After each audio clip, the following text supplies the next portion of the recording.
The legends rarely tell the same story twice. This is just one of them.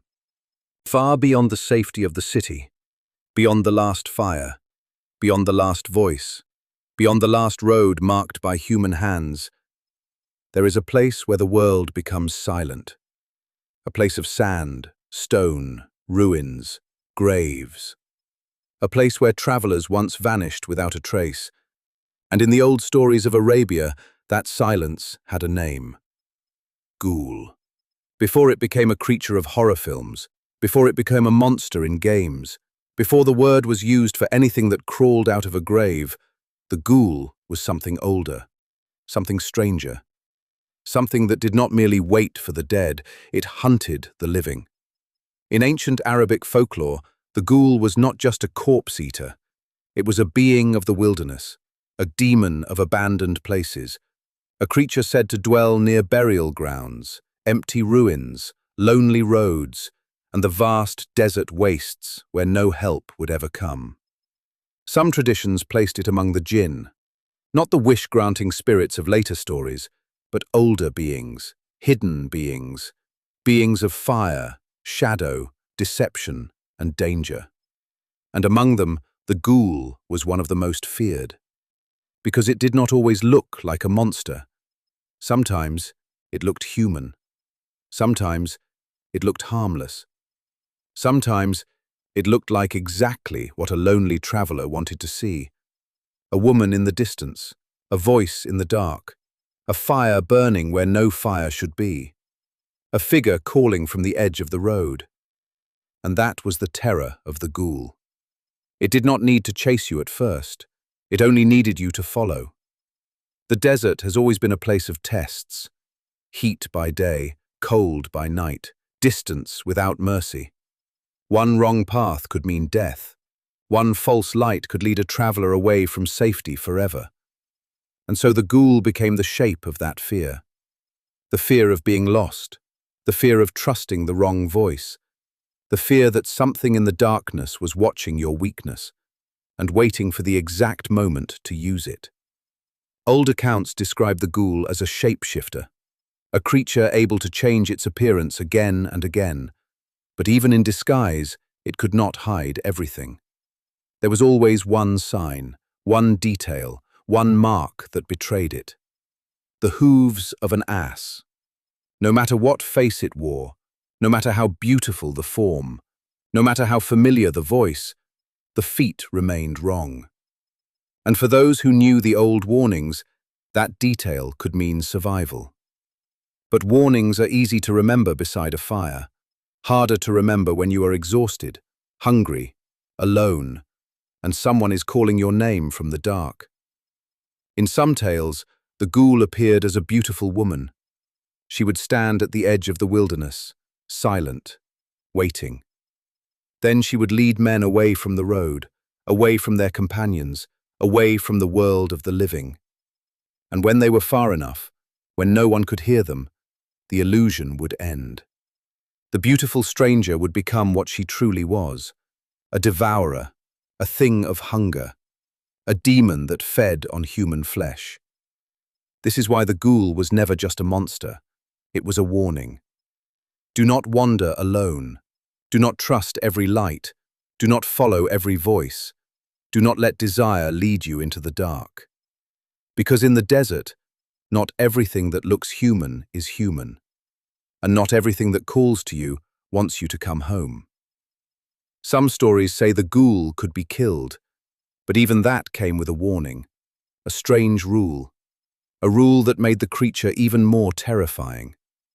If you struck the ghoul, you had to kill it in one blow. One. Only one. Because a second strike could bring it back. Imagine that moment. The creature lunges. You raise your weapon. You strike. It falls. And every instinct tells you to strike again. To make sure. To finish it. To survive. But the old stories say that the second blow is the mistake. The second blow is what revives it. The second blow is what turns victory into death.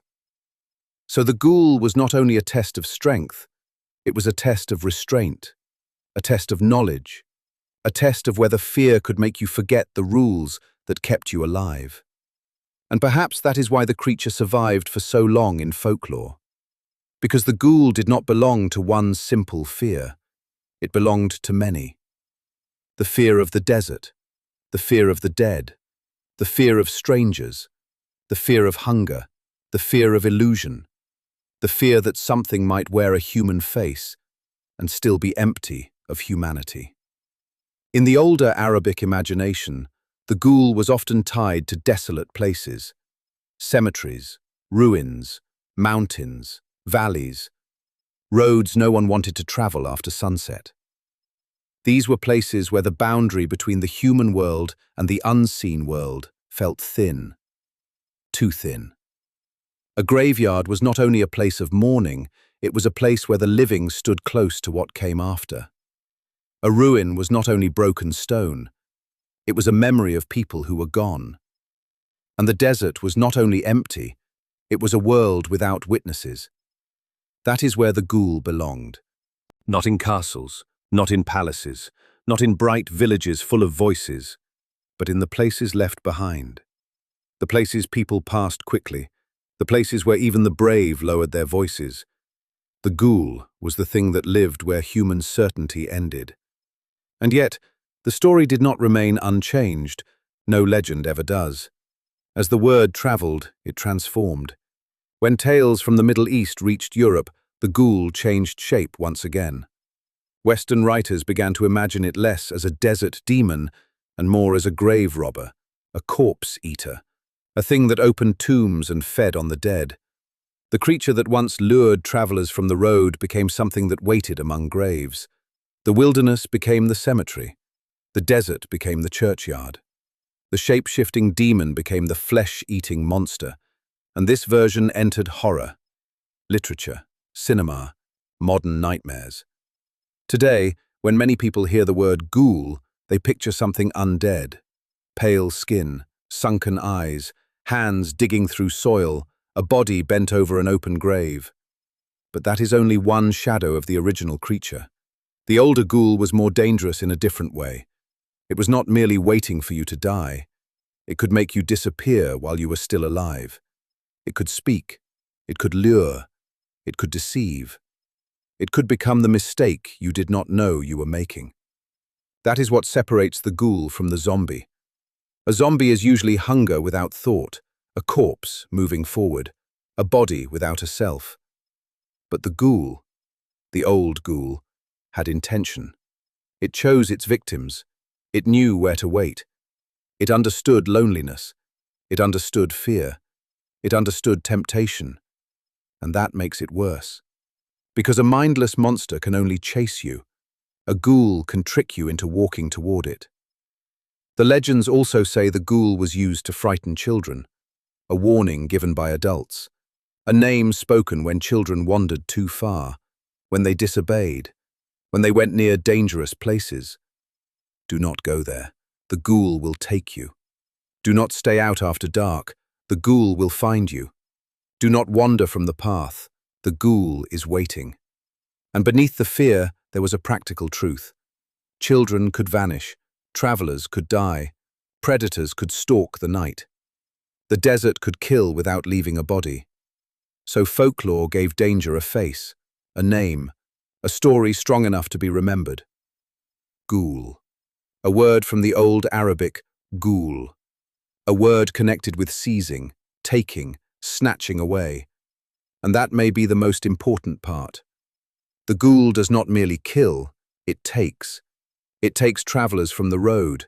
It takes children from safety. It takes bodies from graves. It takes the familiar and turns it strange. It takes the human form and fills it with hunger. That is why the ghoul remains powerful. Because every culture fears the thing that takes people away. Not openly, not in battle, but quietly, at night, at the edge of the map, where no one sees, where no one hears, where the footprints end and the sand begins. But that was only the beginning. Because legends rarely stay where they are born. They travel, they change, they become something new. As Arabic stories spread beyond the Middle East, the ghoul crossed cultures, crossed languages, crossed centuries, and somewhere along the way, it became something its creators would barely recognize. One man played a greater role in that transformation than almost anyone else. His name was Antoine Galland.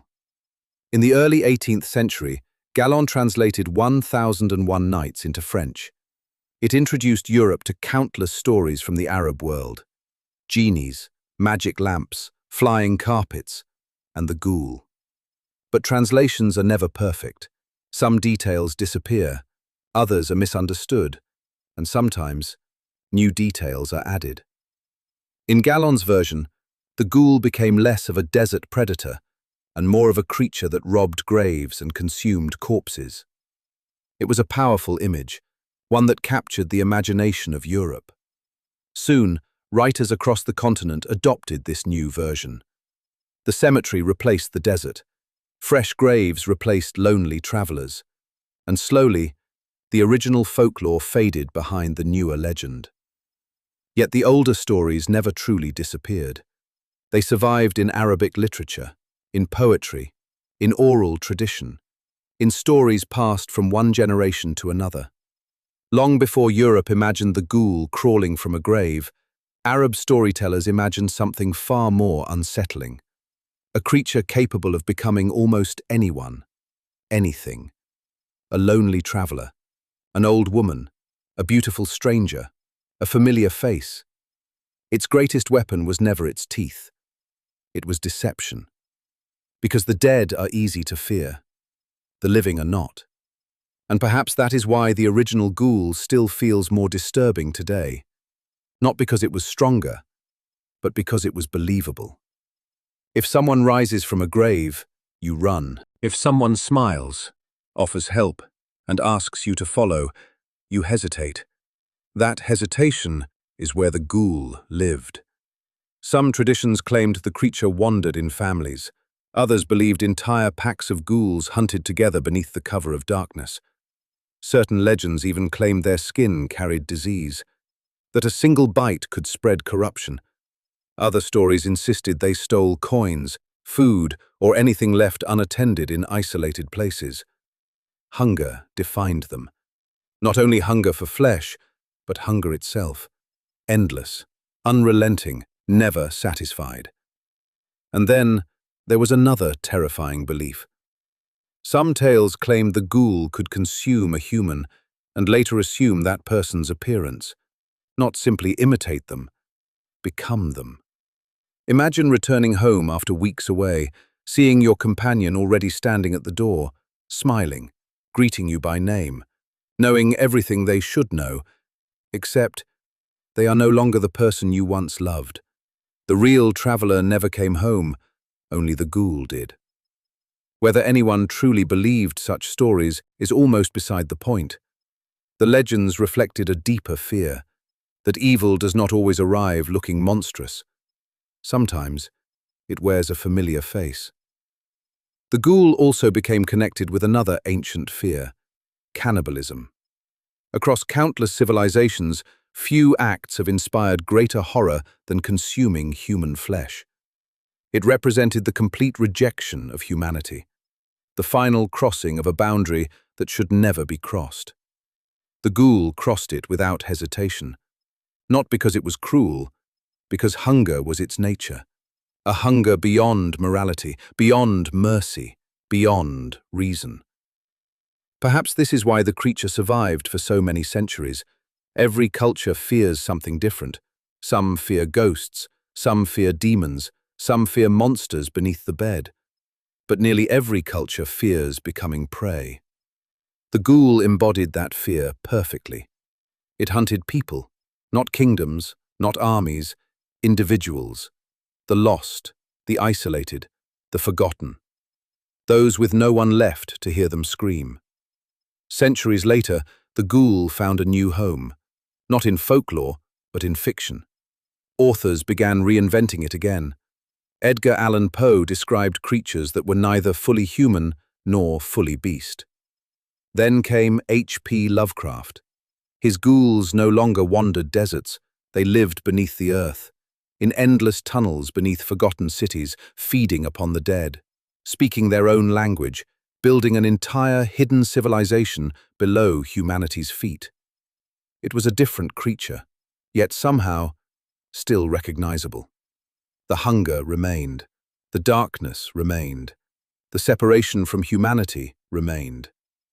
Then came cinema. In 1968, George A. Romero released Night of the Living Dead. Today, people call its monsters zombies, but Romero himself described them differently. He thought of them as ghouls. Ironically, the name disappeared. The creature remained. Modern zombies inherited much of the ghoul's appetite, its endless hunger, its obsession with human flesh. Yet something important was lost. The intelligence, the deception, the patience. The original ghoul was never mindless. It was a hunter, not a walking corpse. A predator, not a plague. Perhaps that is why the oldest version remains the most frightening, because it reminds us that danger rarely announces itself. The greatest threats seldom roar before they strike. They whisper, they smile, they invite, they wait.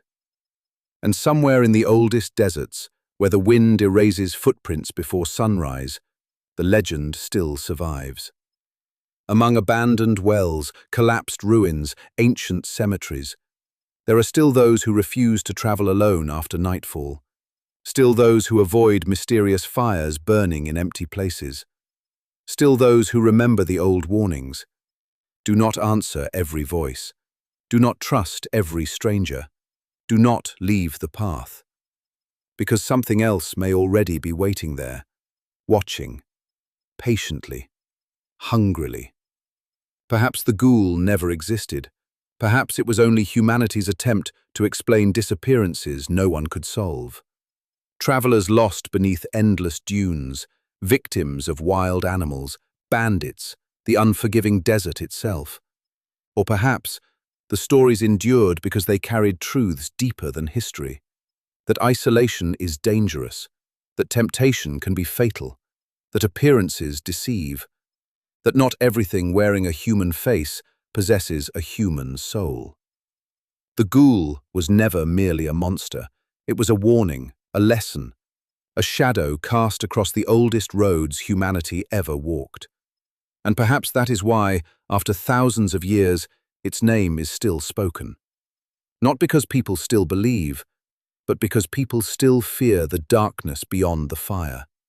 The place where every civilization ends, where every road disappears, where every certainty fades. And somewhere, beyond the last footprints, beyond the last grave, beyond the last light, the ghoul may still be waiting, silent, patient, hungry, watching every traveler who believes they are alone. This is Voices of Mimir, and this was The Flesh Eater of the Wastes, Ghoul.